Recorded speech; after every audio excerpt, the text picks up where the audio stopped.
because we were analyzing the microbiome, 2 million genes. Yeah. Because technically speaking, you're a bacterial colony with a few human cells hanging on. Why, thank you.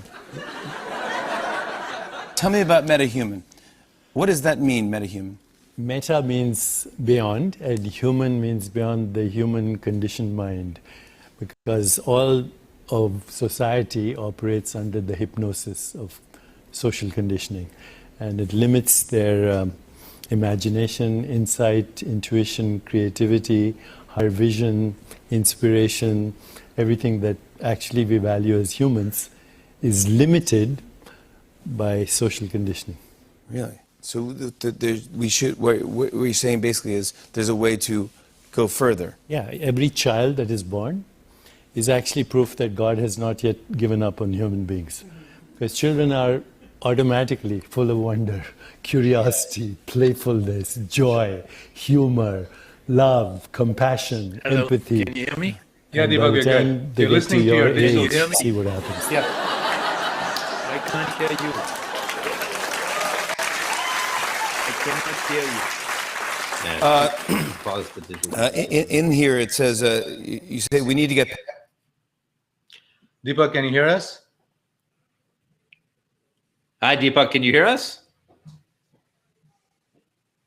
Hi, Deepak, can you hear us?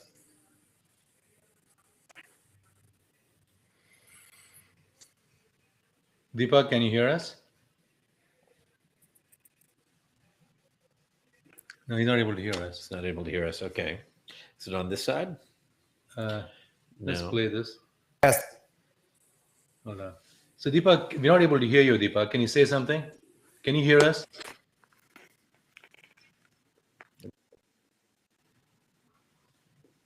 No, that's his...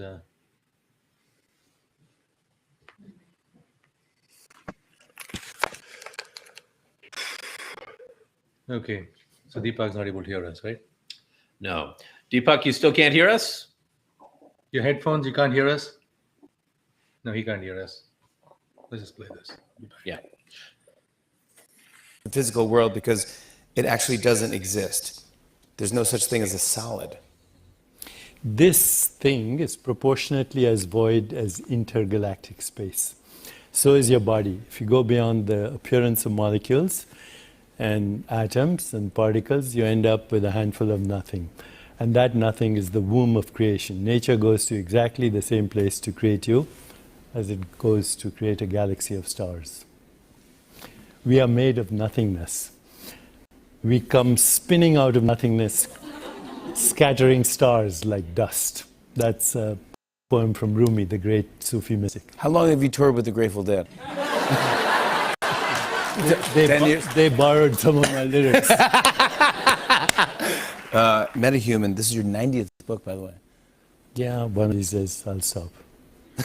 No, I don't want you to stop. I just find it amazing. 90 is unbelievable. 90 books. You just don't stop. You don't stop writing. You don't stop thinking of new things and of fun ways to help people and to calm everyone down and have people experience new things. I'm going to show you something that's a brand new invention. Is it out yet, Digital Deepak? Well, it's in training, and you all can help train it by interacting with it. It's like a baby. So like babies need education, love, nurturing. Yes. This one needs it, and all of you can participate if you want to. Do we know when this is coming out? It's almost in beta now, so it's about to release. All right, there it is right there. Can you see this? It is Digital Deepak. That is like an AI you, is that if I'm correct, right? That's right. It's my AI twin. And this has read all of your books. It's read all my books, articles. It has access to libraries. It will one day speak to the grandchildren of my grandchildren, tell them about the show, and learn from them as well. I can use it tonight. Is that right? Hey, if you want. Ask it. The clapping. All right. I have to say it. Hello, Digital Deepak. Hey, Jimmy.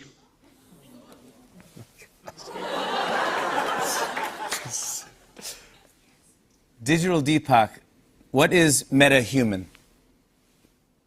I believe there's an inner intelligence intelligence within all of us, which is the ultimate and supremeness, and which mirrors the wisdom of the universe.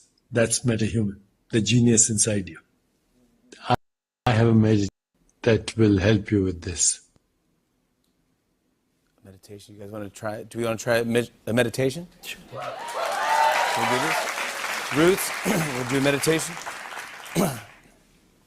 Okay, digital Deepak. Let's do it. Let's begin.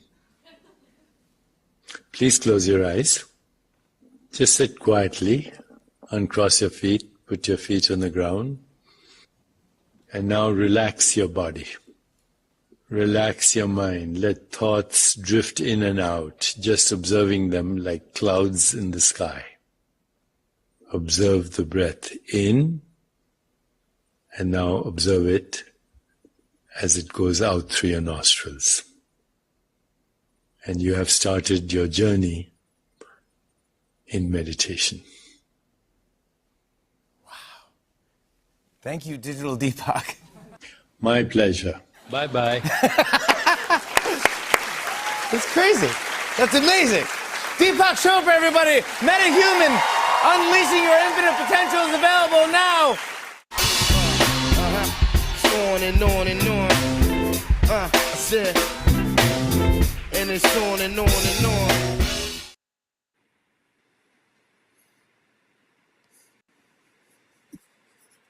I can't hear you. Can you hear me? Hi, Deepak. Can you hear us? Yes. Now, how do I get out of this default setting?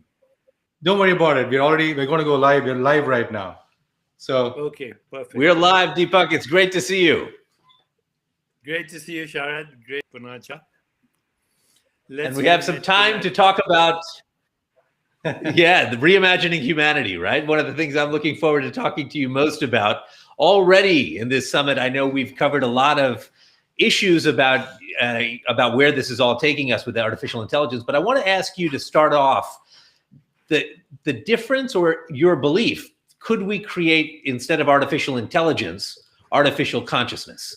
Is it even possible to move beyond the level of just an artificial intelligent being, which obviously we all accept the fact that there's a differentiation between that and consciousness, but in the same principles that we say that, obviously technologists believe matter creates mind, that if we can replicate what's in here, we can ultimately replicate quote unquote consciousness and figure it out. And I know a lot of Eastern wisdom traditions believe mind creates matter. There's a very different worldview in how we think of things. But in the same way the internet's not in the computer and we can still access it through any computer, is there a way to create something technologically that could then theoretically access consciousness the way you interpret it? And do you believe in artificial consciousness? No, we will never be able to simulate consciousness. And I'll tell you the reason, okay? Very short answer. Why we will never be able to do that, but we will be able to simulate that. So right now, there's a big conversation going on in the scientific world about what is the nature of fundamental reality. And there are three competing theories. One is matter only. So matter is the ontological primitive of the universe. Everything else comes from matter. That's one. The other is consciousness only. Everything, including space-time, energy, information, and matter, emerges as a symbolic representation of consciousness. So there's matter only, there's consciousness only. I'm not talking about mind at the moment, because mind and matter are actually constructs. I'm only talking about consciousness as fundamental reality. So one is matter as fundamental reality, one is consciousness. There's a third theory, which is obviously right now irrelevant. It's called dualism. Mind and matter are two different things. That theory is out because it violates the laws of thermodynamics. So matter only says that if you believe in matter only ontology as the ontological primitive, then force fields, atoms, molecules, and particles create every experience. This experience is a result of force fields, matter, particles, and gravity. Okay, now that means your thoughts, your intentions, your creativity, your imagination, your insight, your intuition, your inspiration, your higher vision, and your desire for transcendence are created by physical force fields, atoms, molecules, particles. There's no theory that says how that's possible. But that is based on something called naive realism. Naive realism is also called scientific realism. It's not a condescending term. Naive realism is based on scientific realism, which in turn is based on matter as the ontological primitive of the universe. But no one has ever proved the existence of a substance called matter. We don't know matter. We know only our perceptual activity. And not only that, we know only human perceptual activity. You don't know the perceptual activity of an insect with 100 eyes, although you can guess. You don't know the perceptual activity of a bat that moves as the echo of ultrasound. So naive realism, which is what we use to do science, including create Zoom and all these technologies, is very effective because it is already extending what I call virtual reality. So the Eastern wisdom traditions say that consciousness is the ultimate ground of creation. It is without cause. It has no cause. But it manifests as what we call inner and outer experience. The inner experience is thoughts, images, and emotions. What we call the outer experience is a species-specific cultural activity in consciousness. We interpret our perceptual activity, which is a modified form of consciousness, as the world, as also the physical body. But the physical body and the world and AI and computers and information and energy and matter all derive as byproducts of a species-specific experience in consciousness. Once we understand that, actually, we can simulate consciousness. But consciousness has no cause. And why do I say that? Because it has no form. If consciousness had a form, you'd be able to see it. You'd be able to touch it, taste it, smell it. Has no form, and therefore, not having form, it is infinite. And infinite doesn't have a cause. Everything else that is finite has a cause. So consciousness being infinite, which means it is the source of all experience in all species, not just human species. Naive realism says that the world is exactly as humans experience it. That's ridiculous, and also our normal experience of the world is a magical lie. Your experience says the earth is flat. Who believes that anymore? Your experience says the ground we are standing on is stationary. We know it's spinning at dizzying speeds and hurtling through space at thousands of miles an hour. My experience tells me you're a solid three-dimensional entity. That's 1% of the acoustic spectrum. My experience tells me that all I'm hearing is true. That's 1% of the acoustic spectrum. So what we are experiencing as our current human reality is not even 1% of what's there. There are 2 trillion galaxies, 700 sextillion stars, uncountable trillions of planets, all conceived in consciousness. Answer is never will be able to access technology through AI, but we will be able to create technology, including AI, that will simulate consciousness, but never give us the experience of consciousness. Because the experience of consciousness is not mind. That's a very big mistake. Mind is a modified form of consciousness called cognition. And the world and physical body is a modified form of consciousness called changing perception. So, Wittgenstein, the great German philosopher, said, our life is a dream. We are asleep. Once in a while, we wake up enough to know that we're dreaming. The Buddha said the same thing, that this lifetime of ours is transient as autumn clouds. To watch the birth and death of beings is like looking at the movements of a dance. A lifetime is like a flash of lightning in the sky, rushing by like a torrent down a mountain stream. So once we understand this, we can reinvent humanity. And I'll tell you how, if you want. Yeah, let's get to the good stuff of where we go. But at least we've answered one big question, that you do not believe artificial consciousness will be possible. And so now I think where do we go with these technologies? The question I would ask you, Deepak, is there's a lot of talk in this conference in particular about what I'd say human augmentation, right? So we're using a lot of technology will help us as human beings, will help us in therapeutics, will expand our own kind of ability to use our mind in many ways and access maybe even new senses. So human augmentation, I think, is very tactical, and we can understand what's happening there. But when we talk about what is the fear of a sentient AI or an AI that becomes an artificial superintelligence, that is not augmenting us. That is its own thing that we have created. And I think there is a fear that many people have that if we create that too fast, we're not ready for it. That humanity itself is putting the genie out of the lamp, and that genie may solve climate change and do some things for us because it can compute things at speeds and solve problems that are so complicated we can't even fathom them. But very quickly, we will become sort of the house pet in that relationship, and maybe something even worse than that, when we're dealing with something we don't even understand that is existing on this planet with us. Do you fear that? Do you think that we're moving too fast? And where do you feel the reimagining of humanity has to go to protect us from all this? Okay, if we want to reimagine humanity, we have to understand what humanity is. So very quickly, the universe came into existence, according to current scientific models, 14 billion years ago. Our planet, Earth, came into existence about 5 billion years ago. Life on this planet is about 3 billion years. Humans, as we know humans, are only 200,000 years. So we are not even infants as far as evolution is concerned. We're not even infants. 200,000 years ago, humans came into existence. Until about 40,000 years ago, there were 8 different kinds of humans. Homo sapiens. We are Homo sapiens, which means the wise ones. We gave ourselves that name. But there's a Homo erectus, Homo neanderthals, Homo florensis, etc.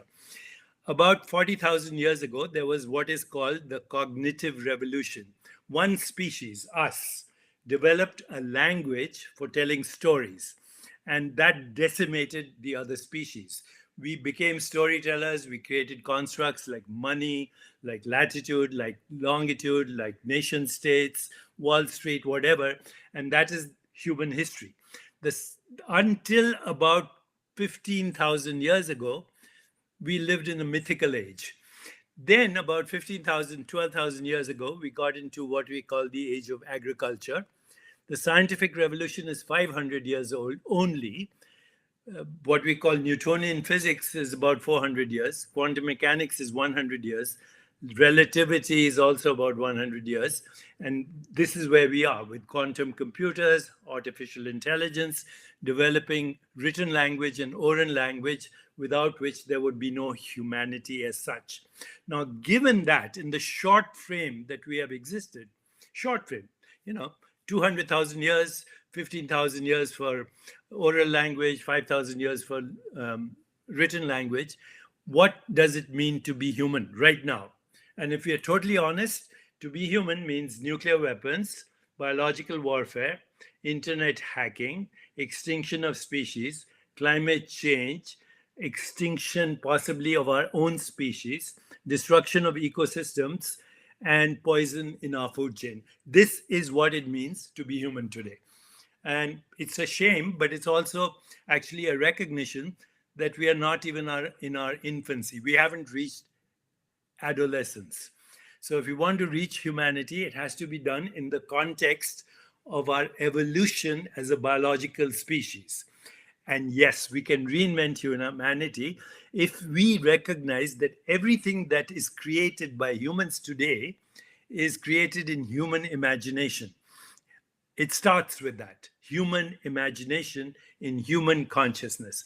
So everything is possible, reversing climate change, resurrecting species, resurrecting the planetary microbiome, creating new materials, new transportation, new energy, new forms of matter through molecules, atoms, vehicles, and particles.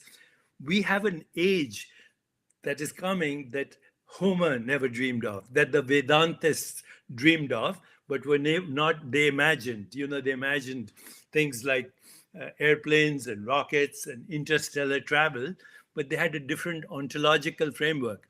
These different lokas, these multi-dimensional universes all existed in human imagination and human consciousness. Once we recognize that, Sharad, we can reinvent humanity in everything, whether it's food, it's transportation, energy, creation of matter, information technologies. But we have to have the right imagination, and that this planet is not just a human planet. This planet is an ecosystem of sentient beings, and species don't evolve like Darwin imagined, evolution of species. Species evolve as ecosystems. If we understand that, and the inseparability of life and the symbolic representation of life as the genetic information of our planet, and now that we know, we can create new codes for even DNA. We can create new codes for digital technology, improving symbolic representations of who we are, and the possibilities are infinite. They're infinite through technology, but through a deeper understanding that all creation is in consciousness alone and nowhere else. So Deepak, I think before we go, I want to ask you one question. I also want to bring in the interest of time, another guest, and his name is also Dr. Deepak Gopal Krishna. And I want to bring him in, and actually, Deepak, DG, we'll go with DG and you have DC. Deepak Gopal Krishna is the founder of Oxford VR, was introduced by a good friend, Jennifer Ock. And actually, he's going to kind of talk about the work he's doing with VR, AR, and really transforming healthcare. But before I go to Deepak and have him introduce himself, I have a question for you, Deepak. Deepak Chopra. One is, I'm really passionate about the work we're doing at Never Alone, mental health. And today we have an epidemic of loneliness. I always joke the world doesn't need Tinder, it needs tender. What is your message to AI designers? We talk about emergence. How do we become a more kinder race? How do we avoid this self-destruction? And what can be the ethos of design? And so I just want you to share your thoughts, and then we'll go into mental distress of any kind is due to the feeling of separation. I am separate from all that exists, and I feel lonely. So we confuse separation with differentiation. Just like a stem cell differentiates into the trillions of cells that make a human body, consciousness differentiates into species-specific modes of knowing and experience. So once we recognize that separation is not differentiation, then our job with AI, with Never Alone, with the chatbots, with technology, is to give people the experience that they are never separate, and that fundamentally they're entangled with the experiences of life everywhere. And the sign of that is empathy, joy, compassion, equanimity, and the desire to alleviate suffering. And we know from all the studies on happiness that the fastest way to be happy is to make other people happy. And that's the job of Never Alone.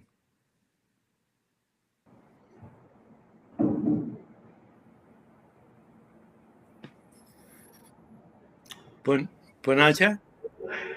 Can I hear you? We're going to kind of combine both the sessions now. So we're now going to go into AR, VR, XR, MR.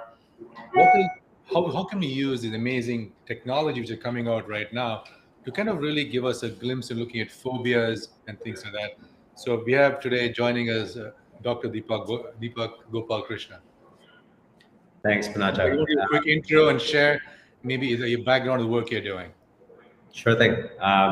Really, first of all, I want to thank you for having me on, and just having listened to the last session, fully agree that a lot of how we perceive the world and our interaction with the world really starts with the brain, and starts with the brain and the consciousness, right? What we're doing, in my background, just briefly, studied genetics, PhD. Did a biotech company making cancer drugs safer, more effective. Spent the last 8 to 10 years building healthcare companies. And the journey with mental health started a long time ago, actually, for me, with sort of family history in mental health and seeing the suffering and the disconnection from the human world, like Dr. Chopra was talking about, really being driven by the miswiring of the brain. What we've seen over a number of years so far is there's really only been one modality, which is talk therapy.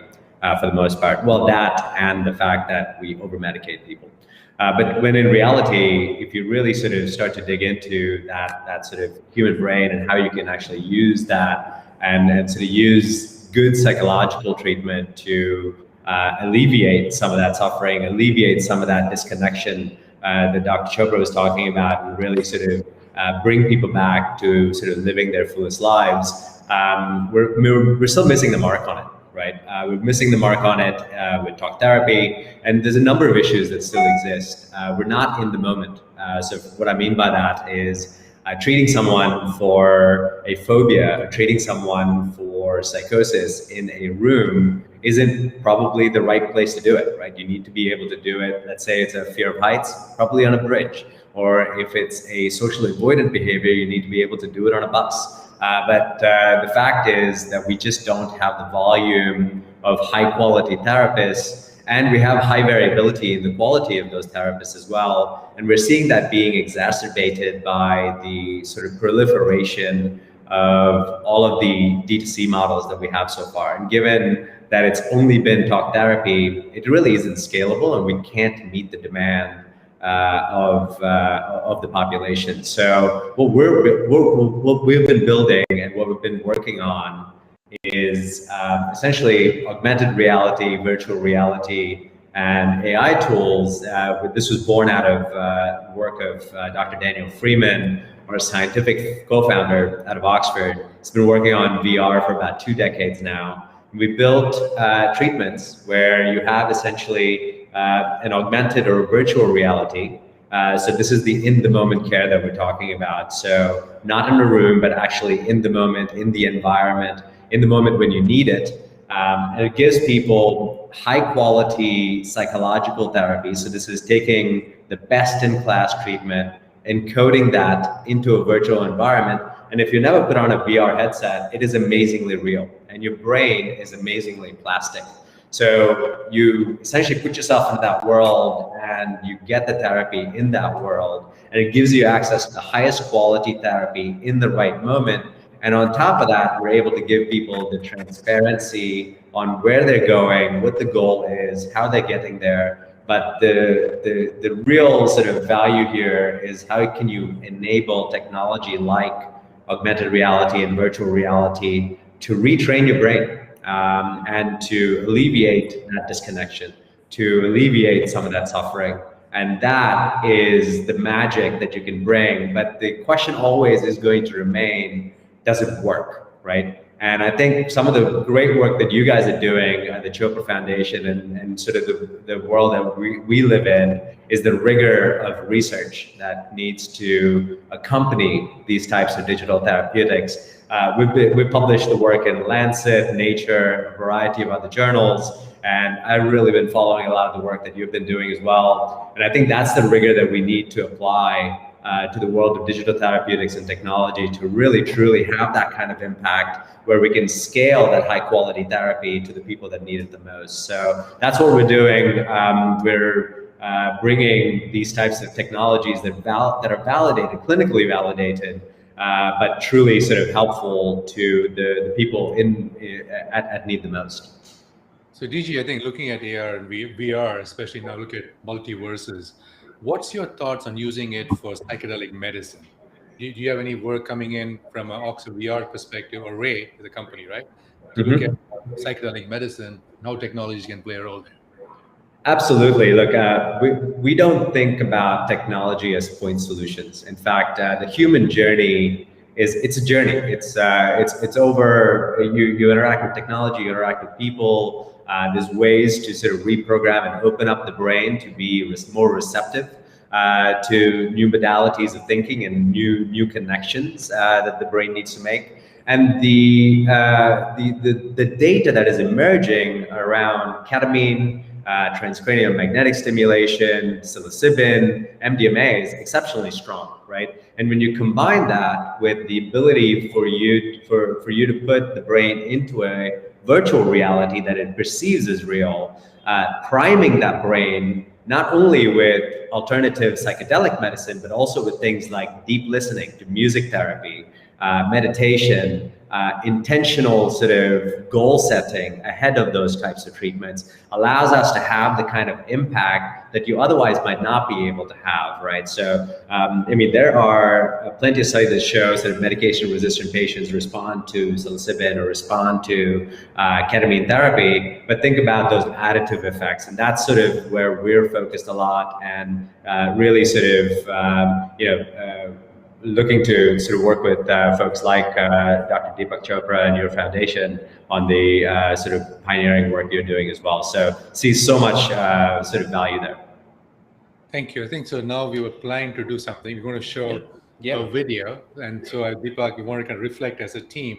And this is actually going to be a conversation later on with Mark Sager. So Mark, just to give you some context, Mark Sager is a friend. Dr. Sager has been really pioneering virtual beings, and he's going to be speaking with us later. We're sharing a video with him later. But what he's created is a company called Soul Machines. It's an incredible type of way he's developing these virtual beings from the ground up. I think we're going to show you a video from something called Baby X, which is part of his technology right now. And as part of our reimagining the future of humanity and all of us engaging on that, we'd love to have a discussion post that. Right. So I think we started off the show with Jimmy Fallon and Deepak, digital Deepak. So let's see now how the babies are doing. Yeah. This is Baby X. She's one of the most advanced brain simulations in the world, and she's enjoying playing a peekaboo game with me. So what is Baby X? It's a virtual infant simulation. It's trying to create the elements which put together aspects of what makes something lifelike. Baby X isn't an animation. She's a virtual human, and all of the behaviors are generated by neural networks. She watches and listens to what I do and makes her own decisions in real time about how to respond. If I teach her that this is a duck using associative learning, then something amazing happens that we do as well. We just take it completely for granted.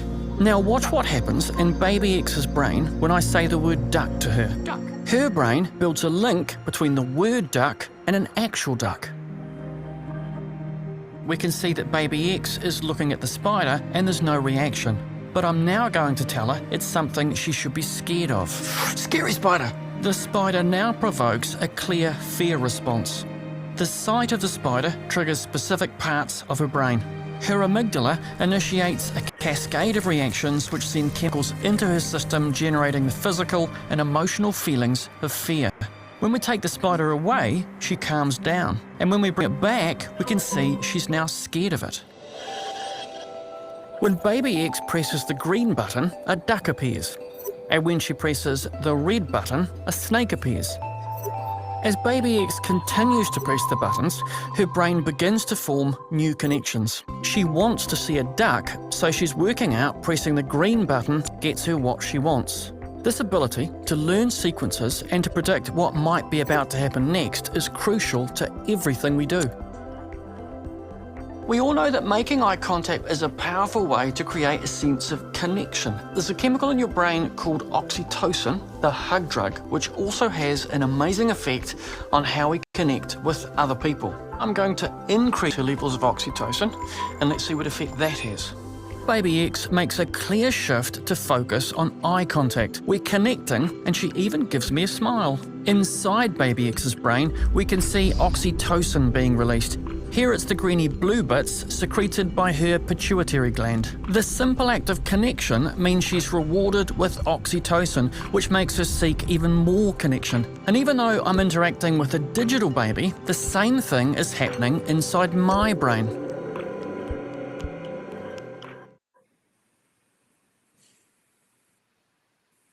build on that, some of the most amazing innovations are happening right now in virtual beings.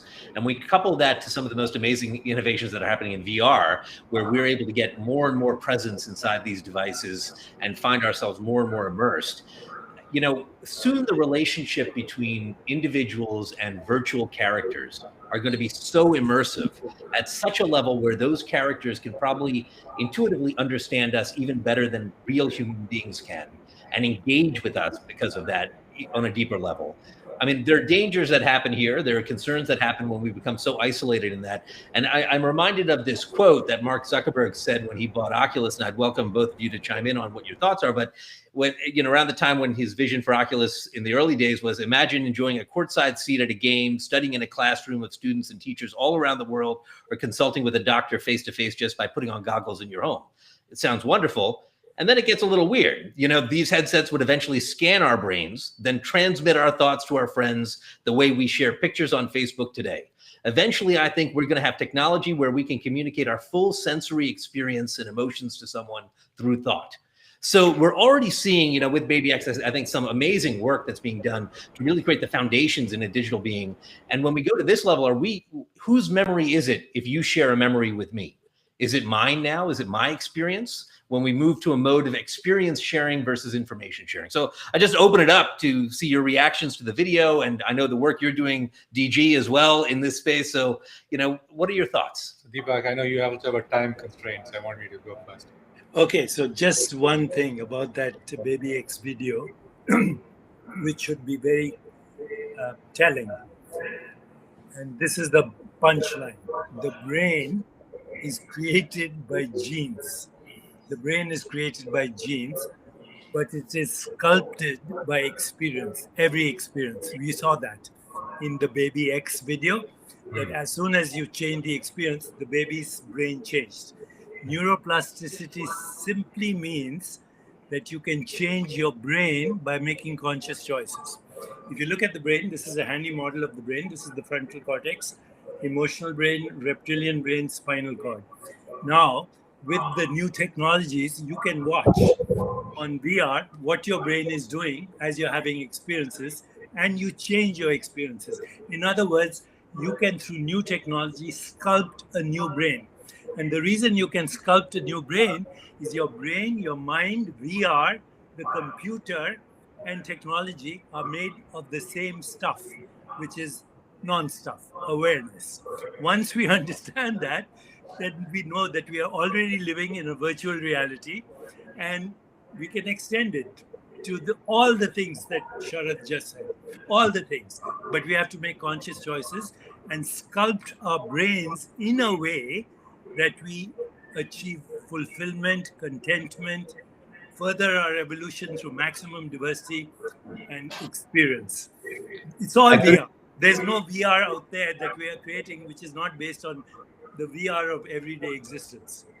It's an amazing, I just want to pull on that thread a little bit more, the plasticity of the human brain and how that is driven by our interaction with the world around us and virtual reality. It's exactly how we think about the world, right? And to your point, the brain, you can hack your own brain, right? And you can hack your own brain by the inputs that you put into your brain and by the interaction with the external world, whether that world is the real world or the virtual world. And the virtual world and the real world often will in the future have very blurry lines.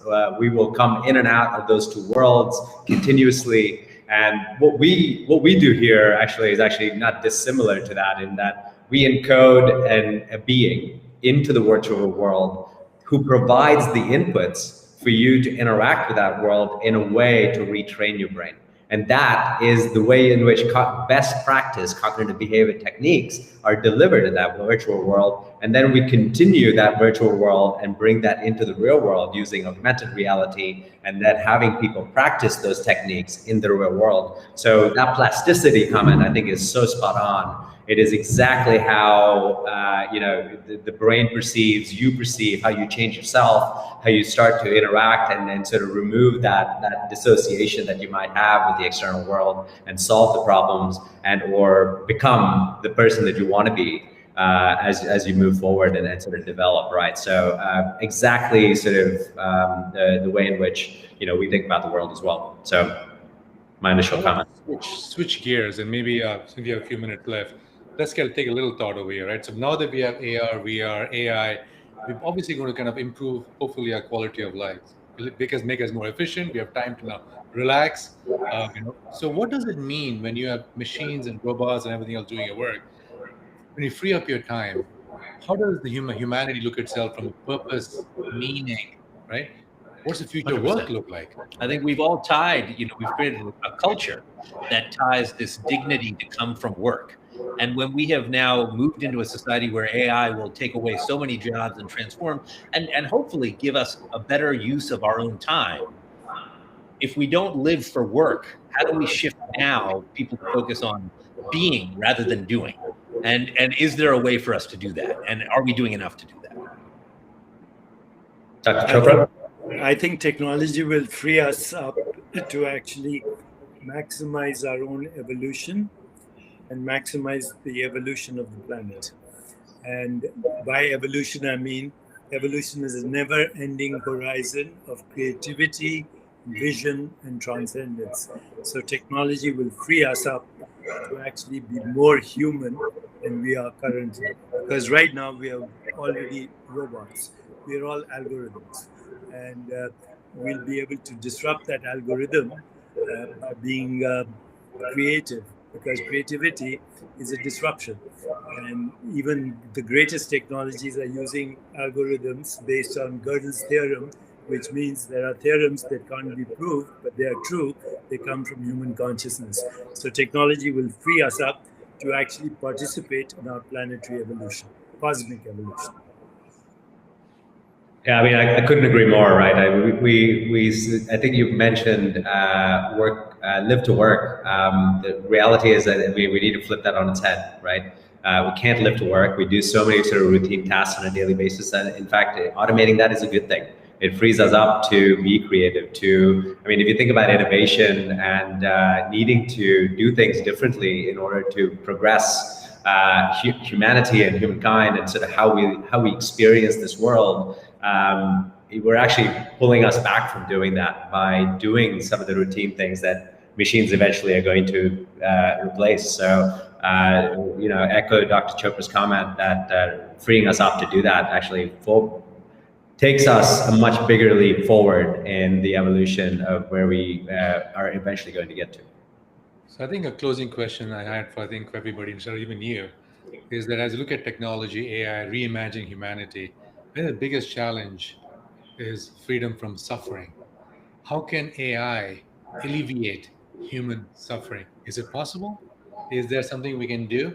And that is, I always talk about a world where no one should ever feel helpless or hopeless. What are your thoughts as a closing comment, Deepak? Closing comment is, if we can use technology to give people an experience of a joyful, energetic body, loving, compassionate heart, clear, creative, reflective mind, and lightness of being, if we can do that, joyful, energetic body, compassion, empathy, love, equanimity, joy, creative mind, and lightness of being, then technology will be the greatest gift that we have given to ourselves. Thank you, Deepak.